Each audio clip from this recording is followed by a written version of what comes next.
ब्रह्मा विद्या गीता अध्याय 15 श्लोक 1 ईश्वर सृष्टि और ज्ञान। श्री भगवानुवाच ऊर्ध्वमूलमध शाखम श्वत्थं प्राहुर्व्ययम् छंदांसि यस्य पर्णानि यस्तं वेद स वेदवित्। इस श्लोक का संधि सहित शब्दों का अर्थ इस प्रकार है।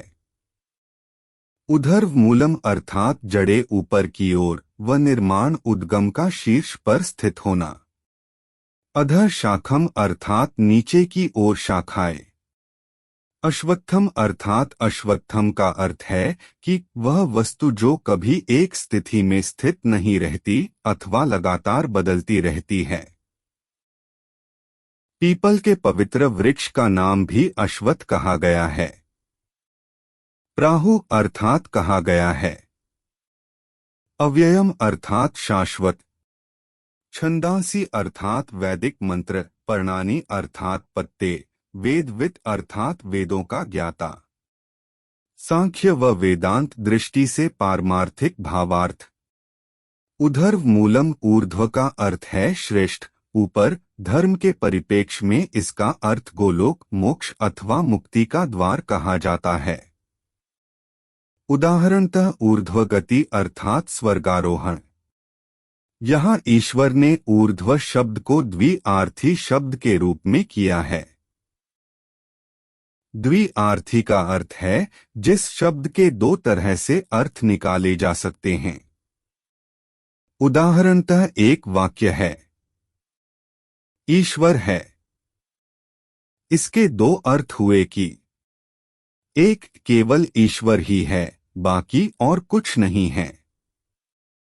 वाक्य के इस अर्थ से सारे उपनिषदों का ज्ञान प्रकट हुआ। दो ईश्वर है अर्थात केवल ईश्वर है और जीव भी है, और ईश्वर ही जीव का पालन करता, जीव के सजीव शरीर के निर्माण, पालना और विध्वंस अर्थात सबका करता है। वाक्य का यह अर्थ साकाम भक्ति के जगत के उत्थान का आधार बना और अनंत रूप साकाम भक्ति का प्रादुर्भाव हुआ। इसी भक्ति के कारण ईश्वर की सभी कथाओं, त्योहारों, कीर्तन, तीर्थ यात्रा, व्रत, प्रवचनों, मठों, देवालयों आदि का जगत में अवतरण हुआ और जगत में उल्लास का वातावरण बना। यहाँ ऊर्ध्व शब्द का एक अर्थ है सबसे ऊपर, शीर्ष में। दूसरा अर्थ है उद्गम स्थल, सबसे पहला, जहाँ से सृष्टि की उत्पत्ति, पलना और विनाश तीनों नियंत्रित होते हैं, वहाँ मैं हूँ। अर्थात मुझसे ही यह सृष्टि उत्पन्न हुई है। मैं ही इस पूरी सृष्टि अर्थात सजीव शरीर सहित की पालना करता हूँ और यह सृष्टि मुझे में ही विलीन होती है। मूल का अर्थ है जहाँ से स्थूल सृष्टि व सूक्ष्म प्राणमय सृष्टि की उत्पत्ति प्रारंभ होती है। ईश्वर उस मूल से भी पहले प्रकट हुए और उनकी इच्छा से अव्यक्त प्रकृति सृष्टि के रूप में व्यक्त हो गई। वह अव्यक्त ही मूल है। इस जड़ सृष्टि का उसी को ईश्वर और माया का युग्म रूप भी कहते हैं। अर्थात उस बिंदु पर माया भी अव्यक्त थी और ईश्वर भी अव्यक्त थे। ईश्वर प्रत्यक्ष रूप से कभी व्यक्त नहीं होते, जैसे कुम्हार कभी घड़े में प्रत्यक्ष रूप से व्यक्त नहीं होता। तत्व अथवा समझने की बात यह है कि यदि घड़ा बना है तो किसी कुम्हार ने ही बनाया होगा। इस तरह कुम्हार अप्रत्यक्ष रूप से व्यक्त हो गया। इसी तरह इस सृष्टि में ईश्वर भी अप्रत्यक्ष रूप से ही व्यक्त होते हैं। सृष्टि असत रूप है, स्थूल है, जड़ है। अलग अलग उपनिषदों ने सृष्टि को अलग अलग ढंग से समझाया हुआ है। कुछ का मत है कि सृष्टि है ही नहीं, यह विवर्त रूप में दृष्टिगत तो हो रही है, लेकिन सत्य यह है कि केवल ईश्वर है। माया, जीव व ईश्वर के बीच एक धुंधल के अथवा प्रकाश को रोकने वाली मेघरूपी एक दीवार के रूप में आकर हल्का अंधकार कर दिया और सत्य रूपी ईश्वर की जगह यह असत सृष्टि दृष्टिगत हो गई। जैसे कि एक अंधेरे कमरे में हमको कोई भी वस्तु स्थिर नहीं दिखाई पड़ती।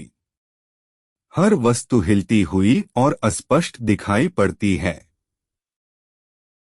यदि वहां पड़ी किसी भी वस्तु को ध्यान से देखने की कोशिश करें और हमको ज्ञान भी हो कि वह एक दीवार पर टंगी चौकोर घड़ी अथवा कोई चित्र है, तो भी वह हमको हिलती व अपने रूप जैसे लंबाई, चौड़ाई आदि बदलती हुई प्रतीत होती है। कभी कभी तो बिल्कुल विलुप्त होकर फिर आभासित होने लगती है, और उस वस्तु का ज्ञान होते हुए भी हम कुछ पल के लिए असमंजस में पड़ जाते हैं और निश्चित भी नहीं हो पाते कि उस घड़ी या चित्र की परिधि या परिमाप कहाँ तक है। इसी तरह यदि वहां एक रस्सी पड़ी हो, वह भी सांप की भांति हिलती डुलती चलती हुई प्रतीत होती है।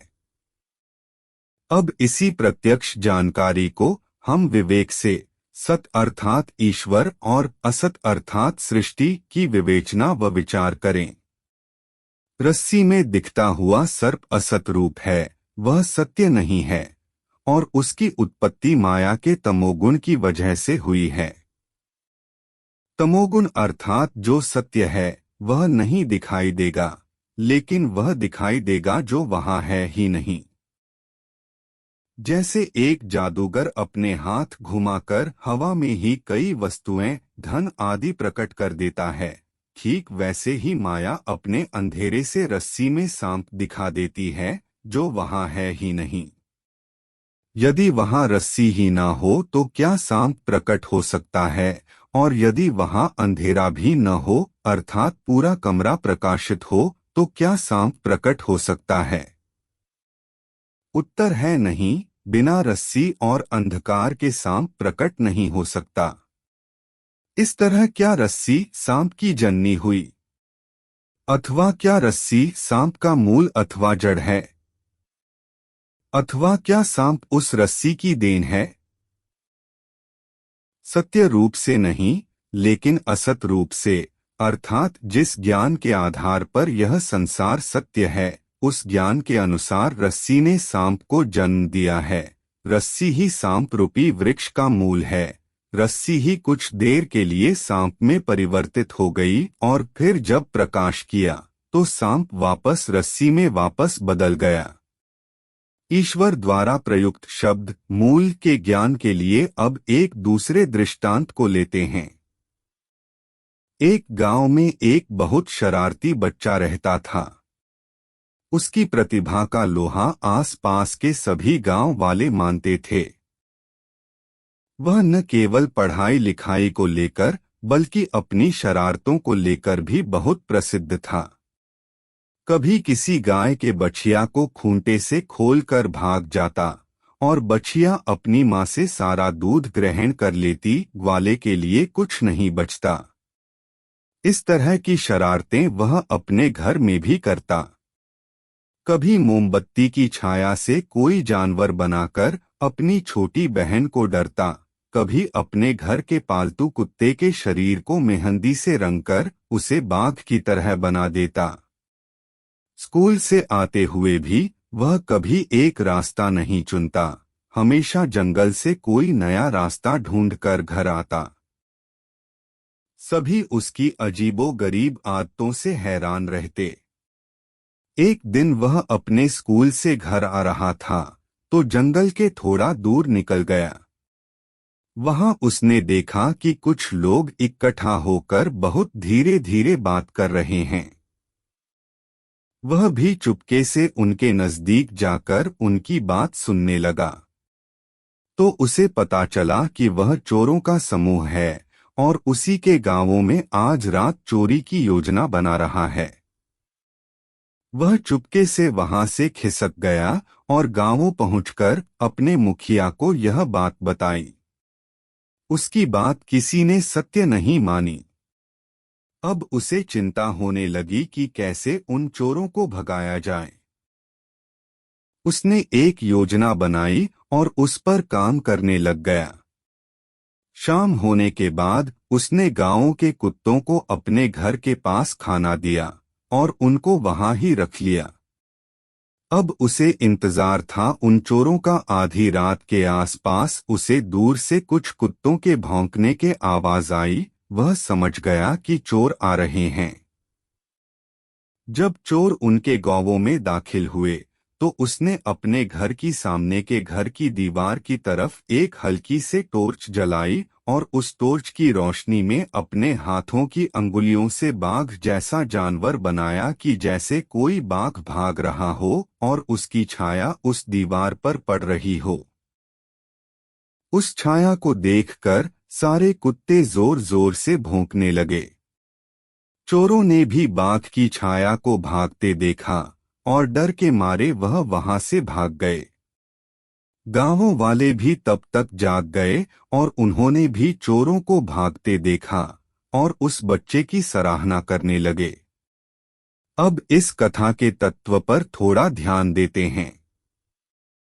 वह बाघ जिसकी छाया देखकर चोर भाग गए, क्या उस बाघ की जननी जन्मदाता अथवा मूल एक वह टॉर्च थी जिसकी ऊर्जा अथवा प्रकाश से बाघ की छाया प्रकट हुई? 2. क्या बाघ का मूल उस बालक की अंगुलियां थी जिनसे बाघ की छाया बनी? 3. क्या वह बालक उस बाघ का मूल था जिसने उस बाघ को दिखाने के बारे में सोचा और उसको छाया से दिखा दिया? उत्तर है कि वह सतरूपी बालक ही उस बाघ का मूल था, उस असत बाघ का जो बाघ कभी था ही नहीं। इस सारे प्रकरण में केवल वह बालक ही मूल चेतन तत्व है, बाकी दीवार, टॉर्च, बालक की अंगुलियां आदि सब जड़ हैं और ज्ञान, इच्छा और कर्म केवल बालक के पास ही था। इसलिए बालक ही मूल था। गृहे तिष्ठति मूलम् अथवा मूल तो घर में बैठी हुई है और जगत उसके कार्य से भरा हुआ है। इसी तरह ईश्वर भी इस जगत का मूल है, वही सबसे पहले आया, उसी से यह सब सृष्टि निर्मित हुई और वही सबसे ऊपर स्थित है।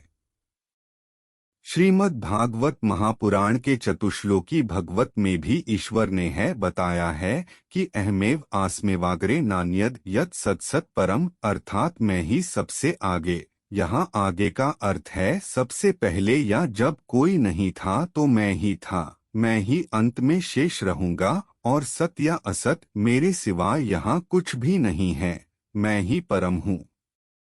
अर्थात मैं ही इस सृष्टि का मूल हूँ और मैं ही अंत में बीज रूप में भी रहूंगा। इस तरह से माया और ईश्वर के संबंध और उत्पत्ति का ज्ञान कराने के लिए कई दृष्टांत हैं। वैसे ईश्वर को जान पाना असंभव है, मन और बुद्धि वहां तक पहुंच ही नहीं सकती, लेकिन फिर भी हमको जानना चाहिए, जानने की कोशिश करनी चाहिए और यह कोशिश करनी ही पड़ेगी।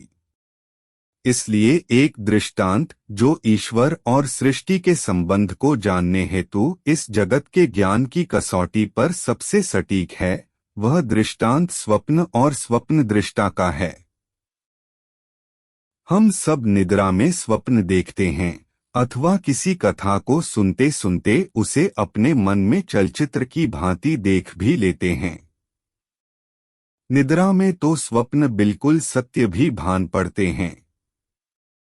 एक बार एक राजा ने स्वप्न देखा कि उसके राज्य में अचानक तूफान, बाढ़, भूकंप और अग्नि का तांडव होने लगा। सारा कोष, महारानी, युवराज आदि सब कुछ बहकर पड़ोसी राज्य की तरफ बहकर जाने लगे। राजा सोते सोते जोर से चिल्लाया, बचाओ! राजा जी आवाज सुनकर सुरक्षा सैनिक दौड़ा दौड़ा आया। तब तक राजा की नींद भी टूट गई। उसने देखा सब ठीक है और बहुत प्रसन्न हुआ। उसने यह भी देखा कि सैनिक पास खड़ा है। उसे देखकर राजा मुस्कुराने लगा।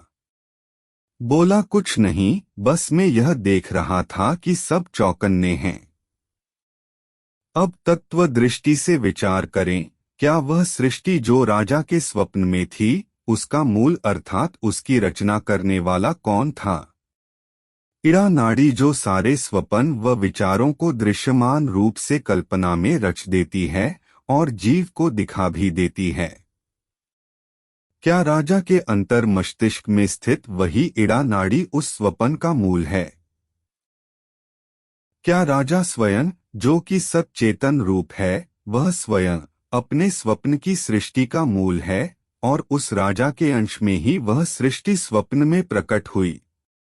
उत्तर है हाँ। स्वप्न में निर्मित अथवा प्रकट सृष्टि का मूल वह राजा स्वयं है और वह सृष्टि उस राजा के अंश से ही प्रकट हुई थी।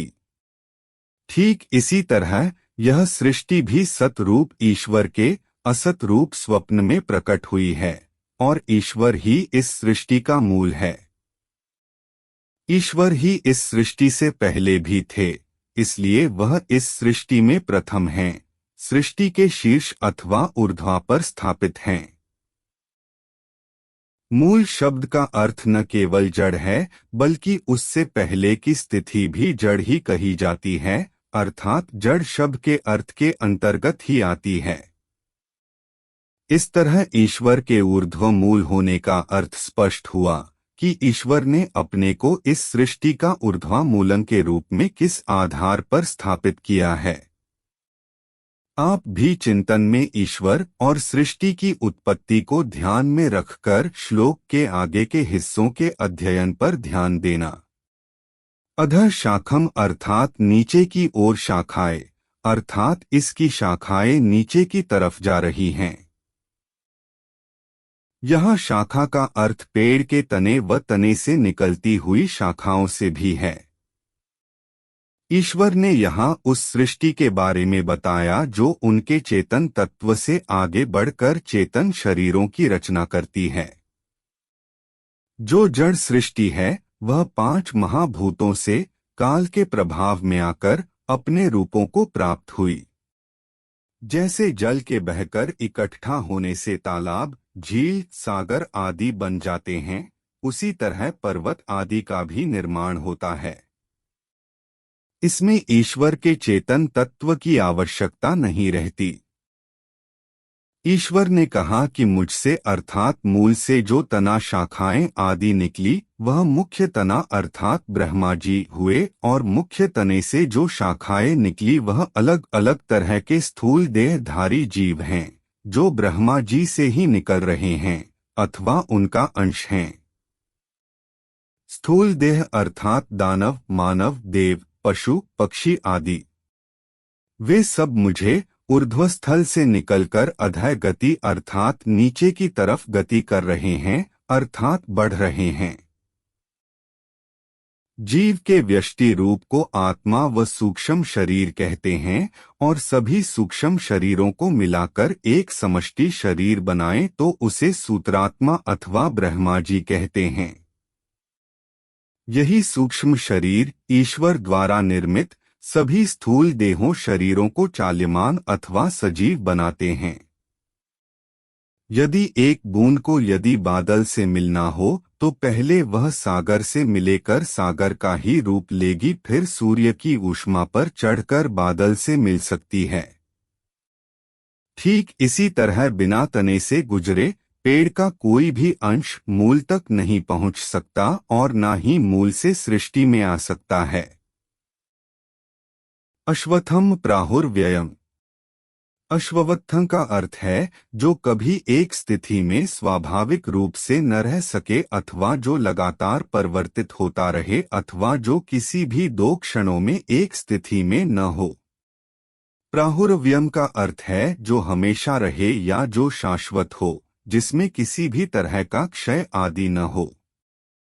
माया के 3 रूप हैं, माया, प्रकृति और शक्ति। यह तीनों ही रूप अव्यक्त हैं, अर्थात सृष्टि की रचना के पहले माया दृश्यमान नहीं थी, तब सृष्टि भी नहीं थी। सृष्टि की रचना के लिए सामग्री चाहिए थी और वह सामग्री माया के प्रकृति रूप से प्राप्त हुई। सृष्टि की रचना के लिए शक्ति की जरूरत हुई कि ब्रह्मांडों, सूर्यों, ग्रहों आदि का निर्माण हो सके। वह शक्ति माया के शक्ति रूप से मिली और जो भी रचना हुई वह दृश्यमान हो गई, इसी का नाम माया है। सृष्टि की रचना माया के इन्हीं तीनों रूपों से हुई है, सृष्टि की उत्पत्ति के साथ माया भी व्यक्त हो गई। जगत की रचना इसी माया के 5 महाभूतों से हुई है, अर्थात माया के 5 महाभूत ही इस सृष्टि का उपादान कारण है। यह जगत लगातार निर्मित और विध्वंस को प्राप्त हो रहा है। पूरा जगत किसी भी क्षण रुकता नहीं है। हमेशा ही इसमें नए ग्रहों, ब्रह्मांडों, अनंत सूर्यों की रचना होती रहती है और इसी तरह कई ग्रह, कई ब्रह्मांड और सूर्य नष्ट होते रहते हैं। उन्हीं से ही नए ब्रह्मांडों आदि कर निर्माण होता है। यहाँ सूर्य का अर्थ तारों से है। लेकिन माया का ना तो नाश होता है ना ही उसकी उत्पत्ति होती है। इसलिए माया क्षयहीन है, उसे किसी तरह की हानि अथवा लाभ नहीं होता। अर्थात 5 महाभूतों नष्ट नहीं होते। 5 महाभूतों से बने ग्रह, ब्रह्मांड आदि नष्ट होते रहते हैं।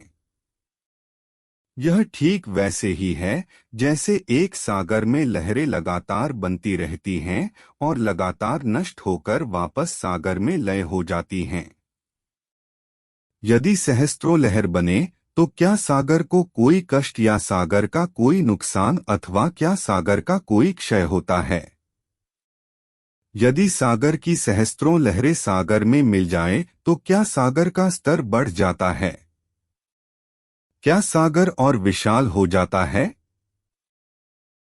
सागर से कई सारी बूंदें सूर्य की ऊष्मा में चढ़कर आकाश में मेघों का निर्माण करती है और फिर वर्षा के रूप में वापस धरती पर आती हैं।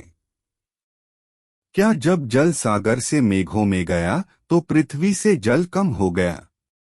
जब वर्षा बनकर वापस पृथ्वी में आया तो क्या पृथ्वी में जल की मात्रा बढ़ गई? पृथ्वी में अनंत वनस्पतियां लगातार उगती है, अनंत पेड़ व पौधे उगते हैं और अनंत पेड़ व पौधे नष्ट होकर या तो किसी कार्य में स्थापित हो जाते हैं या भस्म हो जाते हैं या वही सड़ गलकर माटी में मिल जाते हैं। क्या इससे पृथ्वी का कोई क्षय हुआ? पौधा अथवा वनस्पति अथवा पेड़ सभी इस पृथ्वी में उत्पन्न हुए। उन्होंने कोई भी तत्व अथवा निर्माण सामग्री पृथ्वी के बाहर से नहीं ली। उनका जो भी विकास आदि हुआ पृथ्वी के ही तत्वों जैसे रसायन, वायु, जल आदि से हुआ और जब वे नष्ट हुए तो सब वापस पृथ्वी में अथवा पृथ्वी के वायुमंडल में समा गए। जो हिस्सा जिस 5 महाभूत का था उसी में ही उसका लय अथवा विलय हो गया। अर्थात पृथ्वी को किसी तरह की हानि और किसी तरह का लाभ नहीं हुआ। लेकिन माया की प्रकृति के अनुसार वह लगातार पृथ्वी परिवर्तन की अवस्था में रही और परिवर्तित होती रहती है। अर्थात निर्माण व नाश होकर पुनः निर्माण और पुनः नाश भी होता रहा। 5 महाभूतों की संख्या व मात्रा आदि में कोई परिवर्तन नहीं आता। पंचमहाभूत शाश्वत हैं। जब पृथ्वी भी नष्ट हो जाएगी तो 5 महाभूत ब्रह्मांड के 5 महाभूतों में मिल जाएंगे, जहां से वह आए और इस पृथ्वी का निर्माण किया। इसी तरह ब्रह्मांड भी एक दूसरे से टकराकर नष्ट होते रहते हैं और उनके 5 महाभूत सृष्टि के 5 महाभूतों में मिल जाते हैं। इसी तरह नए ब्रह्मांडों आदि का निर्माण भी उन्हीं 5 महाभूतों से होता रहता है। अब तत्व विचार की बात यह है कि ब्रह्मांडों के नष्ट होने या बनने में सृष्टि के किसी तत्व का क्षय अथवा निर्माण होता है। उत्तर है नहीं। जो 5 महाभूत जिस मात्रा में सृष्टि के समय थे वही 5 महाभूत उसी मात्रा में आज भी हैं। जब तक सृष्टि रहेगी तब तक यही 5 महाभूत बिना किसी क्षय और लाभ के इस सृष्टि में यथावत रहेंगे। अर्थात यह 5 महाभूत अक्षय हैं, अर्थात शाश्वत हैं। बस इनके कार्य का रूप लगातार बनता परिवर्तित होता या निर्मित व नष्ट होता रहता है। कार्य का अर्थ है जो भी निर्मित हुआ वह कार्य है। ब्रह्मो अव्यक्तन अव्यक्तात् महत् महत्तो अहंकारानि अहंकारत पांच महाभूतानि अखिलं जगत। अहंकारानि का तात्पर्य यहाँ अहम तत्व से है, अर्थात समष्टि मन। सृष्टि की रचना की दो पहलू हैं, एक है जड़ सृष्टि जैसे पत्थर, पर्वत, झील, अग्नि आदि, और दूसरा पहलू है सूक्ष्म शरीर अथवा जीव, जो स्थूल सजीव शरीरों को चलायमान बनाते हैं। महत्त तत्व को ही ब्रह्मा जी बोला गया है, यही सभी सूक्ष्म शरीरों का समष्टि रूप है। अर्थात एक एक करके अलग अलग देखें तो सूक्ष्म शरीर कहे जाएगा, और सभी को मिला दिया जाए तो वह महत् तत्व अथवा ब्रह्मा जी अथवा सूत्रात्मा कहा जाएगा। ब्रह्मा जी ईश्वर और माया के सद्गुणी अंश का युग्म है, अर्थात स्वयं परमात्मा हैं, और इनका भी न तो आदि है और न ही अंत। 6 अनादियों में ब्रह्मा जी भी एक है। एक दृष्टांत है कि एक एक बूंद से मिलकर महासागर बना, अथवा हर बूंद महासागर का ही अंश है। इसलिए बूंदों को अलग अलग मानो या एक मानो, महासागर पर इसका कोई असर नहीं होता। इसी तरह अनंत सूक्ष्म शरीरों को अलग अलग होना अथवा तत्व रूप से एक रूप में दिखना, इसमें कोई अंतर नहीं पड़ता। ईश्वर को नारायण कहा जाता है। नारायण का अर्थ है जहां से नरों की उत्पत्ति हो, अर्थात सभी नर जिसके अंश हों, वह नारायण है। नर अर्थात एक नर, नारा अर्थात बहुवचन बहुत सारे नर, अयन का अर्थ है अधिष्ठान, अर्थात जहां से कार्य का निर्माण होता है, अर्थात जहां से सभी नरों की उत्पत्ति होगी। एक दृष्टांत है। एक बार एक व्यक्ति को राजा के मंत्री ने एक द्वार ठीक से रंग करने के लिए बुलाया। वह द्वार एक राजा के शीश महल के सबसे बड़े कक्ष का था।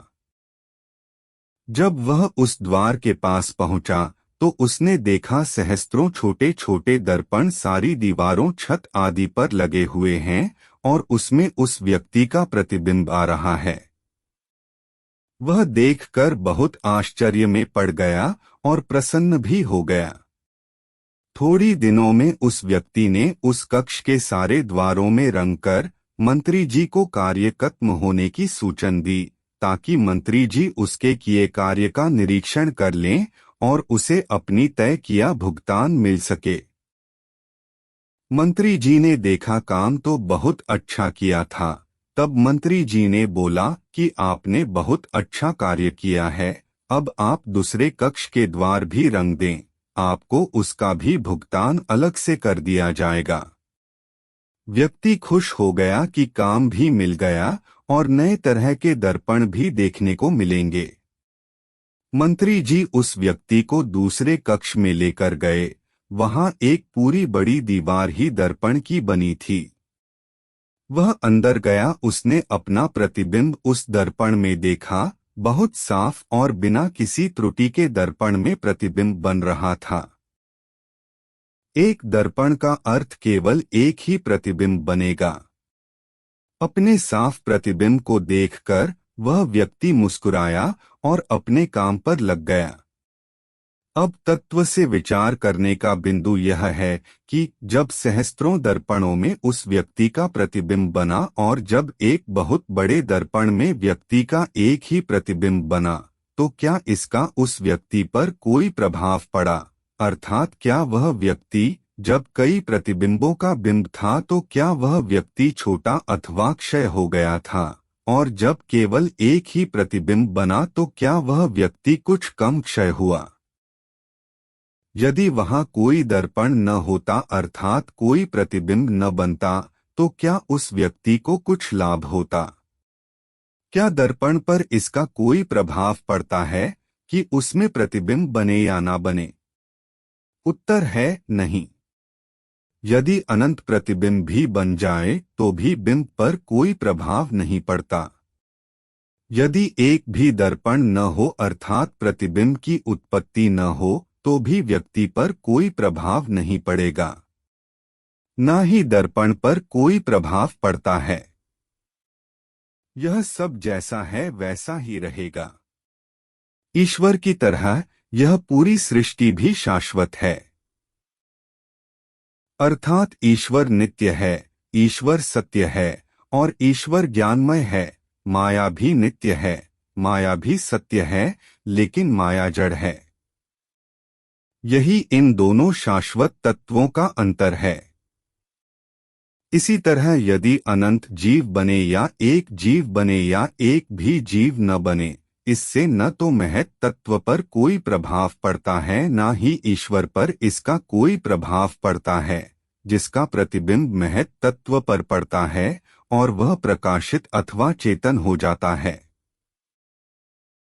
महत तत्व अनंत अंशों में बंटकर अनंत सूक्ष्म शरीरों का निर्माण कर पाता है और सभी अंशों में ईश्वर का प्रतिबिंब उपस्थित रहता है। जैसे अनंत दर्पणों में एक बिंब के अनंत प्रतिबिंब, इसलिए महत तत्व भी शाश्वत है। अश्वत्थम प्राहुर्व्ययम् अर्थात इस लगातार परिवर्तनशील सृष्टि जिसकी उत्पत्ति हुई है, यही इसका शाश्वत रूप है, अर्थात शाश्वत है। अश्वत्थ पीपल के पेड़ का भी नाम है, लेकिन इस गंभीर चिंतन में जब स्वयं ईश्वर ने कहा कि जिसे इसका ज्ञान हो जाता है वह वेद ज्ञानी माना जाएगा, इसलिए पीपल के पेड़ को यहाँ नहीं लिया जा सकता। इस संदर्भ में एक हास्य कथा भी है। एक बार एक महिला का विवाह जगदीश प्रसाद नाम के व्यक्ति से हो गया। अब जैसे कि भारतीय संस्कार हैं, महिलाएं अपने पति का नाम नहीं लेती, इसलिए उस महिला ने आरती की पहली लाइन में जगदीश की जगह ओम जय प्रभु जी सहारे बोलना शुरू कर दिया। इस तरह ईश्वर के प्रबोधन जगदीश अर्थात जगत के ईश को अपने पति के संबोधन नाम संज्ञा से जोड़ दिया, जो कि उचित नहीं कहा जा सकता। छंदांसी यस्य पर्णानि यस्तन वेद स वेदवित वेद के 6 अंग हैं। इन अंगों के ज्ञान बिना वेदों का अध्ययन नहीं किया जा सकता। 6 वेदांग इस तरह हैं। 1 शिक्षा, 2 व्याकरणम, 3 कल्पः, 4 निरुक्तम, 5 ज्योतिषम, 6 छंदः।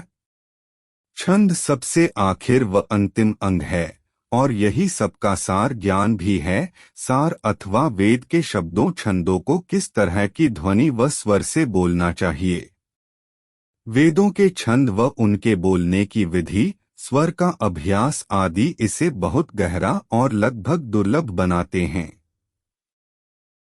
बिना अति अभ्यास के, वह भी बाल्य अवस्था से करने पर ही यह अभ्यास सिद्ध होता है। ईश्वर ने यहाँ छंदांसी शब्द प्रयुक्त किया है, इसका अर्थ वेद ही है, अर्थात इस अश्वत्थ के पत्ते वेद हैं। वेद का अर्थ ज्ञान होता है।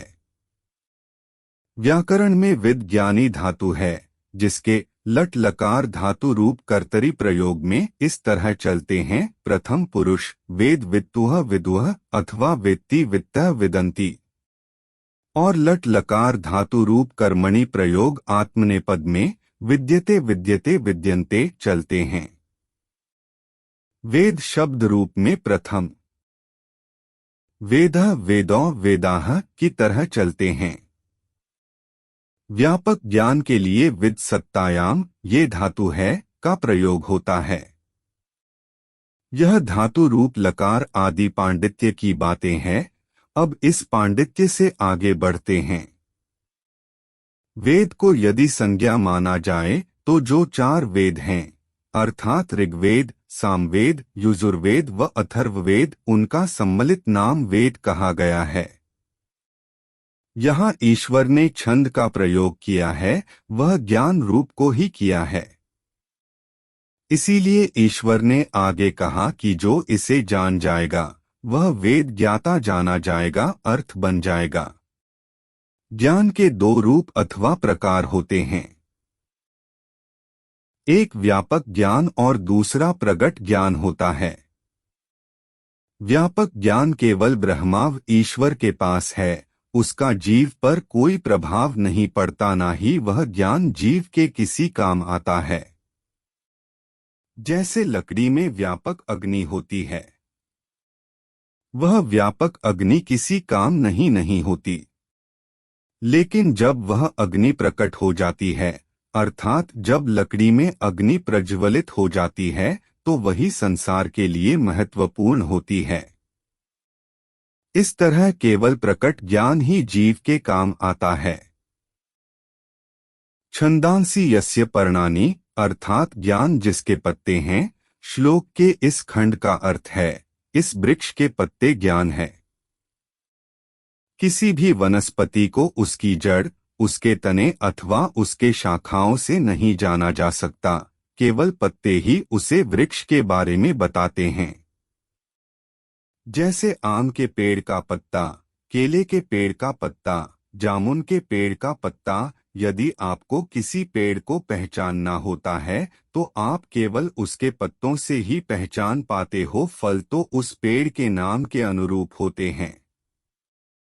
जैसे जामुन के पेड़ में लगे फल जामुन ही कहलाएंगे, आम अथवा केले नहीं कहलाएंगे। छंदांसी यस्य पर्णानि, अर्थात ज्ञान रूपी जिसके पत्ते हैं, श्लोक के इस खंड का अर्थ है इस वृक्ष के पत्ते ज्ञान है। एक बार एक अमीर आदमी ने अपने बगीचे में तोरी, घिए, खीरे और तरबूज के बीजों की थालियां खरीद के लाया। वर्षा से भीगने के कारण सब थैलियों से बीजों का नाम मिट गया और उस अमीर आदमी ने अपने हिसाब से उन थैलियों पर नाम लिख दिया और बीजों को बो दिया, बीज बो दिए। लेकिन वह अब उसे नहीं पता था कि कौन से कोने में कौन से बीज बोए हैं, लेकिन यह ज्ञान था कि वे बीज में तोरी, घिए, खीरे और तरबूज के हैं। कुछ दिन बाद बीजों से अंकुर फूट गए और बेल बाहर दिखाई देने लगी। कुछ दिनों में सभी बेलें 5-6 फीट बढ़ गई। एक दिन उसका किसान मित्र उसके घर आया और उसने उन बेलों को देखा और बोला, अरे भाई, तरबूज की बेल को घर के इतना नजदीक क्यों उगा दिया? वह अमीर आदमी हैरान हो गया और बोला, नहीं भाई, ये तरबूज की बेल नहीं है, तोरी की बेल है। किसान हंसने लगा और बोला, हाँ भाई, बोया तो आपने ही है। कुछ समय बीता, बेल में फूल आने लगे और छोटे छोटे फल भी आए। तब अमीर आदमी को पता चला कि वह तो सच में तरबूज की बेल है। अब तत्व दृष्टि से विचार करें, वह अमीर व्यक्ति जिसके पास यह ज्ञान था कि वह बीज लाया है, उसने बीज बोए हैं, लेकिन प्रकट ज्ञान नहीं था कि किसके बीज हैं। वह नहीं जान पाया कि कौन सा फल मिलेगा, अर्थात वह वेद वित्त नहीं था। वह किसान जिसे प्रकट ज्ञान था, वह तुरंत पहचान गया कि यह पत्ते तरबूज की बेल के हैं, इसलिए उसने न केवल बेल को पहचान लिया बल्कि अपनी ज्ञान दृष्टि से उसके फलों अर्थात तरबूजों को भी देख लिया। अर्थात वह वेद वित्त है। इस तरह केवल पत्तों से ही वृक्ष का पता चलता है। उन ज्ञान रूपी पत्तों से पता चलता है कि यह स्थूल जगत माया में स्थित लगातार परिवर्तित होता जगत में ईश्वर के ज्ञान रूपी बीज से ही सृष्टि में ज्ञान उपजा है। उसी के पत्तों के ज्ञान से ईश्वर का ज्ञान हो जाता है। सत्यम ज्ञानन अनंतम ब्रह्म, अर्थात सतरूप, ज्ञान रूप और अनंत केवल ईश्वर अथवा ब्रह्म ही है। और यही ज्ञान जीव को ईश्वर के ज्ञान से परिचय करा सकता है। ईश्वर ने कहा कि इस पेड़ के पत्ते ज्ञान अथवा वेद हैं। जिसे उन पत्तों का ज्ञान है, वह उस पेड़ और बेल का भी नाम जानता है और उसके फल को भी अपने ज्ञान दृष्टि से देख लेता है। वही वेदवित्त है। जो इस जगत को इस तरह से देख लेता है अथवा जान लेता है, वह ईश्वर के ज्ञान का ज्ञाता कहलाता है। गीता के 15वें अध्याय के प्रथम श्लोक का पारमार्थिक अर्थ यही बताता है।